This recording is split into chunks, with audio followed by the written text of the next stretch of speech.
স্বচ্ছতার মাধ্যমে কিভাবে চাকরি দিতে হয় তার দৃষ্টান্ত গত কয়েক বছরে রেখেছে ত্রিপুরা সরকার। আগামী দিনেও সে পথে এগোবে সরকার। শুক্রবার মুক্তধারা অডিটোরিয়ামে চাকরির অফার প্রদান অনুষ্ঠানে বক্তব্য রেখে একথা বলেন মুখ্যমন্ত্রী ডাক্তার মানিক সাহা। মুখ্যমন্ত্রী বক্তব্য রেখে বলেন, কোনো কর্মচারীকে কাজ দেওয়া হলে সে কর্মচারীকে না শব্দ পাশে সরিয়ে বলতে হবে, হ্যাঁ আমি করতে পারবো। মুখ্যমন্ত্রী বলেন, মাঝে মধ্যে দেখা যায় সুপার স্পেশালিস্ট রাজ্যে থাকার পরেও রোগীদের বাইরে রেফার করা হয়। তাই সুপার স্পেশালিস্ট চিকিৎসকদের উদ্দেশ্যে মুখ্যমন্ত্রীর প্রশ্ন, তাহলে রাজ্যে সুপার স্পেশালিস্ট থেকে কি লাভ?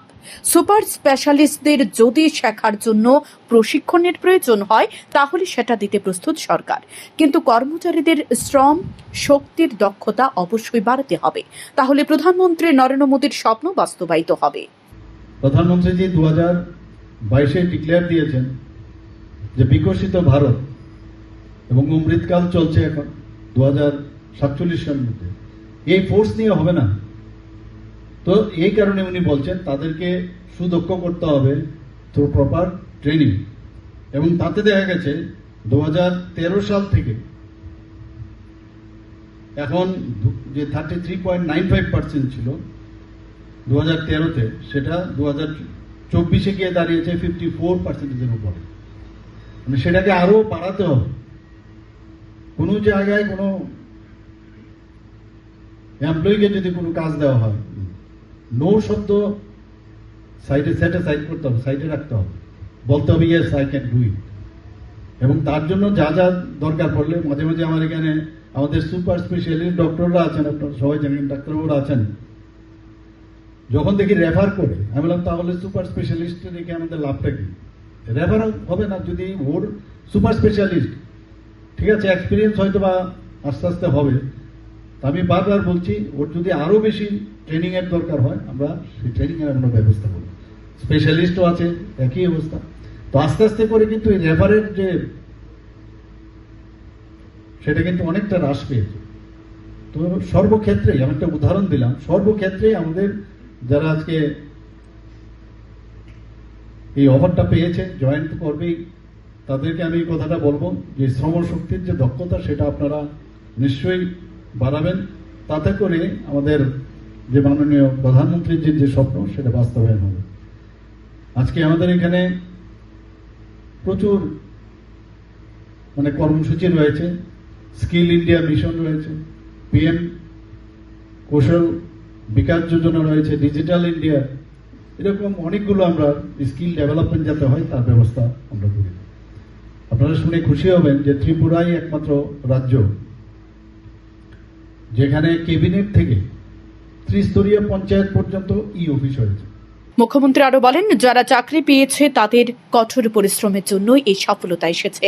তাদের সকলকে এবং তাদের পরিবারকে অভিনন্দন জানান মুখ্যমন্ত্রী। মুখ্যমন্ত্রী তাদের উদ্দেশ্যে আরো বলেন, চাকরিতে যোগদান করার পর কেন্দ্র সরকার এবং রাজ্য সরকারের বিভিন্ন কর্মসূচি যাতে গুরুত্ব দিয়ে বাস্তবায়ন করেন, তাহলে সরকারের এই কর্মসূচি সাধারণ মানুষের কাছে আসবে। কারণ তাদের সকলকে মনে রাখতে হবে তারাও মানুষের প্রতিনিধি, মানুষের জন্য কাজ করার একটা প্ল্যাটফর্ম পেয়েছে, সেটা মনে রাখতে হবে।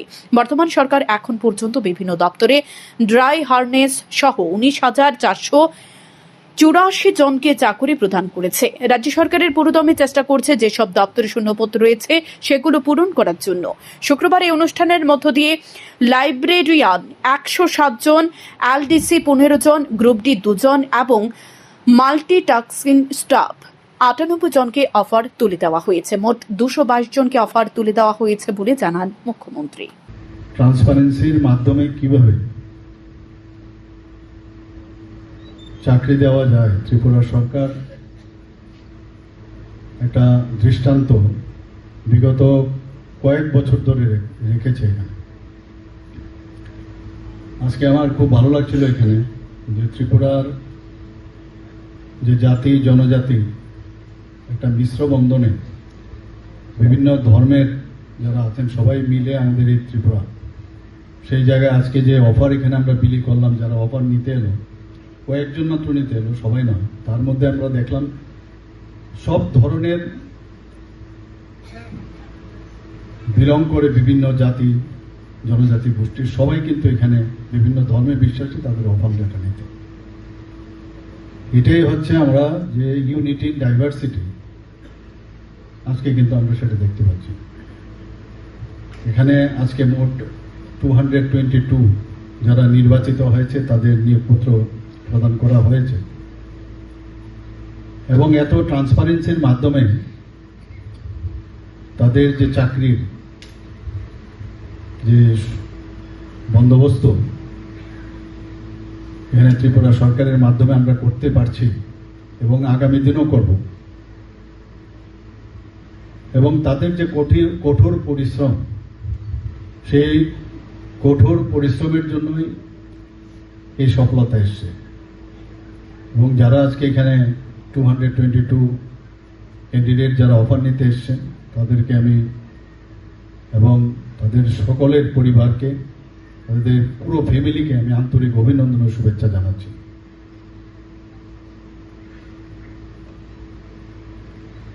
যারা আগামী দিনে দপ্তরের বিভিন্ন দপ্তরে, আজকে দুটো দপ্তরে এখানে এডুকেশন দপ্তর এবং হেলথ অ্যান্ড ফ্যামিলি ওয়েলফেয়ার বিভিন্ন দপ্তরে যারা জয়েন করতে এসছেন